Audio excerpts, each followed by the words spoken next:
이른바 주 69시간제로 논란이 된 근로시간 개편안과 관련해서 대통령실이 추가 설명에 나섰습니다. 특히 윤석열 대통령이 주 60시간 이상은 무리라고 언급한 것이 새로운 가드라인이 될 것이라는 예상이 나오자 그런 의도가 아니었다고 해명했습니다.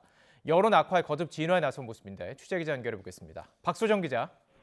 네, 용산 대통령실입니다. 네, 대통령실 측에서 추가 해명을 했다고요? 그렇습니다. 우선 오늘 비공개로 대통령 주재 수석 비서관 회의가 오전에 열렸는데요. 이 회의를 마친 뒤에 윤석열 대통령의 지시사항이 추가로 나왔습니다. 보상 체계에 대한 불안이 없도록 근로시간 개편에 대한 방안을 강구하라는 내용이었는데요. 브리핑으로 직접 들어보겠습니다. 근로시간 유연화와 관련해 임금 및 휴가 등 보상 체계에 대한 불안이 없도록 확실한 담보책을 강구하라고 지시했습니다. 대통령실 관계자는 논란이 되고 있는 주 69시간 제도라는 건 존재하지 않는다 이렇게 반박하면서 근로시간 유연화가 있는 것이라고 강조했습니다. 노동 약자를 위해서 제도를 바꾸려던 것인데 이것이 정치권으로 가면서 오히려 약자의 노동권을 약화시키는 걸로 변질되고 둔갑됐다 이렇게 주장했습니다. 이 대변인 브리핑 전에는 고위 관계자의 긴급 브리핑도 있었는데요. 이 자리에서는 앞서 윤 대통령이 주 60시간은 무리라고 언급했던 것과 관련한 해명을 내놨습니다.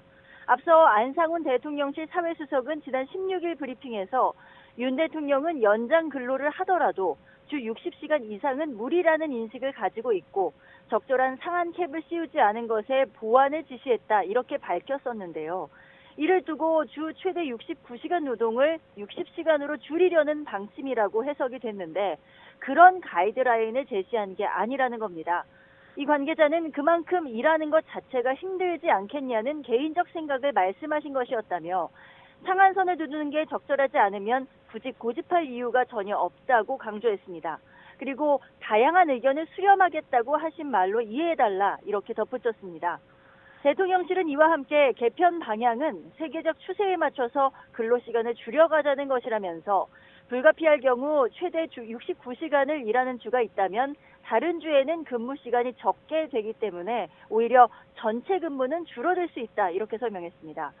앞서 어제 국회에서 열린 고위당정협의회에서 김대기 대통령 비서실장은 원래 취지는 근로자에게 혜택을 주자는 것이었다. 주 69시간이라는 극단적인 프레임이 씌워져 진위가 제대로 전달되지 못했다고 지적했는데요.